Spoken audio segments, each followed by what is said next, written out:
আসসালামু আলাইকুম। পৃথিবীর সৃষ্টি থেকে ধ্বংস পর্যন্ত কোরআন ও হাদিসের বর্ণনা। ইসলামে পৃথিবী ও মহাবিশ্বের সৃষ্টি থেকে শুরু করে তার ধ্বংস এবং কিয়ামতের দিন পর্যন্তের বর্ণনা কুরআন মাজিদ এবং হাদিস শরীফে বিস্তারিতভাবে দেওয়া হয়েছে। কুরআন মাজিদে আল্লাহ তাআলা মহাবিশ্বের সৃষ্টিকে ৬ দিনে, যা আল্লাহর কাছে ৬ যুগ বা পর্যায় হিসেবে বোঝানো হয়, সম্পন্ন করার কথা বলা হয়েছে। এটি আল্লাহর অসীম ক্ষমতার প্রমাণ।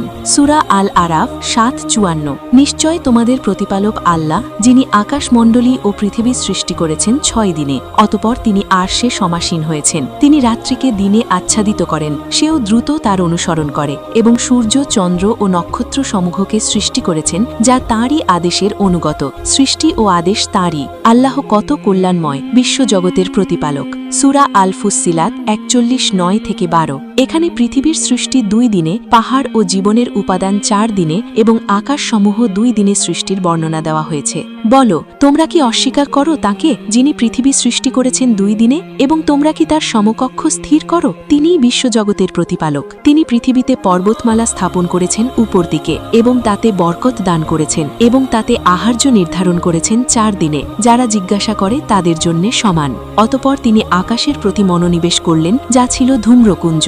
অতপর তিনি তাকে ও পৃথিবীকে বললেন, তোমরা উভয়ে আসো, ইচ্ছায় অথবা অনিচ্ছায়। তারা বলল, আমরা স্বেচ্ছায় আসলাম। অতপর তিনি সপ্ত আকাশ স্থির করলেন ২ দিনে, এবং প্রত্যেক আকাশে রেখেছেন তার যথাযথ বিধান। আমি নিকটবর্তী আকাশকে প্রদীপমালা দ্বারা সুসজ্জিত করেছি, এবং এগুলোকে শয়তানের প্রতি নিক্ষেপণী করেছি। আমি তাদের জন্য প্রস্তুত রেখেছি জ্বলন্ত অগ্নিশিখার শাস্তি। সূরা আল বাকারা ২:১১৭। তিনি আকাশমণ্ডলী ও পৃথিবীর স্রষ্টা। যখন তিনি কোনো কিছু করার সিদ্ধান্ত নেন, তখন বলেন হও, তখন তা হয়ে যায়। এটি বোঝায় যে সৃষ্টি আল্লাহর একটি আদেশ মাত্র। হাদিসের বর্ণনা। সহিহ বুখারী ৩১৯১। নবী সাল্লাল্লাহু আলাইহি ওয়াসাল্লাম বলেছেন, প্রথমে আল্লাহ ছাড়া কিছুই ছিল না, অতপর আল্লাহ আরশ সৃষ্টি করেন। আল্লাহর আরশ পানির ওপর ছিল। তিনি সবকিছু লৌহে মাহফুজে লিখে রেখেছেন, এবং আকাশমণ্ডলী ও পৃথিবী সৃষ্টি করেছেন। সহিহ মুসলিম আবু হুরায়রা রাজিয়াল্লাহু থেকে বর্ণিত, নবী সাল্লাল্লাহু আলাইহি ওয়াসাল্লাম বলেছেন, আল্লাহ মাটি সৃষ্টি করেছেন শনিবারে, পাহাড় রবিবারে, গাছপালা সোমবারে, অপছন্দনীয় জিনিস মঙ্গলবারে, আলো বুধবারে, প্রাণী বৃহস্পতিবারে, এবং আদম আলাইহিসসালাম সৃষ্টি করেছেন শুক্রবারে আসরের পর। এসব বর্ণনায় দেখা যায় যে সৃষ্টি একটি পরিকল্পিত প্রক্রিয়া, যা আল্লাহর ইচ্ছায় সম্পন্ন হয়েছে। কিয়ামতের আগে অনেক ছোট বড় চিহ্ন দেখা যাবে, যা হাদিসে বর্ণিত। এগুলোকে ২ ভাগে ভাগ করা হয়, ছোট চিহ্ন এবং বড় চিহ্ন।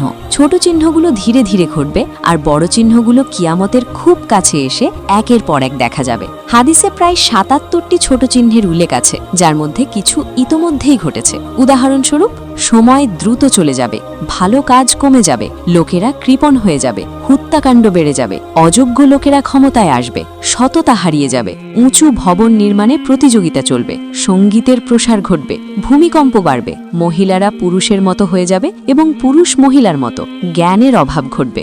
বড় চিহ্নসমূহ। হাদিসে সহিহ মুসলিম ২৯০১ নবী সাল্লাল্লাহু আলাইহি ওয়াসাল্লাম ১০টি বড় চিহ্নের উল্লেখ করেছেন। দাজ্জালের আবির্ভাব, ঈসা ইবনে মরিয়ম আলাইহিসসালামের অবতরণ, ইয়াজুজ মাজুজের আবির্ভাব, ৩টি ভূমিধস, পূর্বে, পশ্চিমে এবং আরব উপদ্বীপে, ধোঁয়া, সূর্যের পশ্চিম দিক থেকে উদয়, পশু অর্থাৎ দাবাতুল আর্দ, ইয়েমেন থেকে আগুনের উদ্ভব, যা মানুষকে একত্রিত করবে, কনস্টান্টিনোপলের বিজয়, ইমাম মাহদির আবির্ভাব। নবী সাল্লাল্লাহু আলাইহি ওয়াসাল্লাম বলেছেন, এগুলো একের পর এক ঘটবে, যেমন মালার পুঁতি ছিঁড়ে পড়ে। কুরআনে পৃথিবীর ধ্বংসকে ভয়াবহভাবে বর্ণনা করা হয়েছে। কিয়ামতের দিন সবকিছু ধ্বংস হবে এবং মানুষ পুনরুত্থিত হবে হিসাবের জন্য।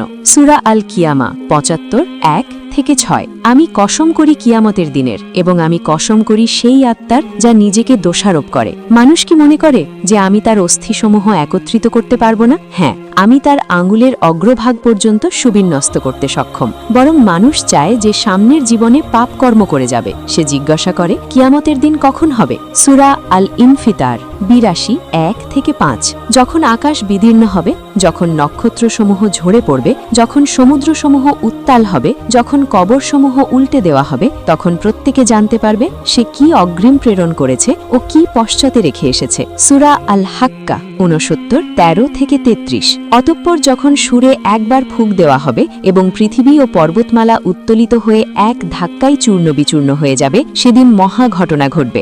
আকাশ বিদীর্ণ হবে, সেদিন তা দুর্বল হয়ে পড়বে। ফেরেশতাগণ তার প্রান্ত সীমায় থাকবে এবং ৮ জন ফেরেশতা তোমার পালনকর্তার আশকে তাদের মাথার উপর বহন করবে। তারপর হিসাবের বর্ণনা দেওয়া হয়েছে। সূরা আল ইমরান ৩:১৮। প্রত্যেক প্রাণী মৃত্যুর স্বাদ গ্রহণ করবে এবং কিয়ামতের দিন তোমাদেরকে পুরস্কার পুরোপুরি দেওয়া হবে। যাকে আগুন থেকে দূরে রাখা হবে এবং জান্নাতে প্রবেশ করানো হবে, সেই সফল কাম। সহিহ মুসলিম ২৬৫৩। নবী সাল্লাল্লাহু আলাইহি ওয়াসাল্লাম বলেছেন, আল্লাহ কিয়ামতের ৫০,০০০ বছর আগে সৃষ্টির মাপ নির্ধারণ করেছেন, যখন তার আরশ পানির উপর ছিল। আল্লাহ তাআলা আমাদের সকলকে বেশি বেশি করে আল্লাহের ইবাদত করার তৌফিক দান করুন। আমিন।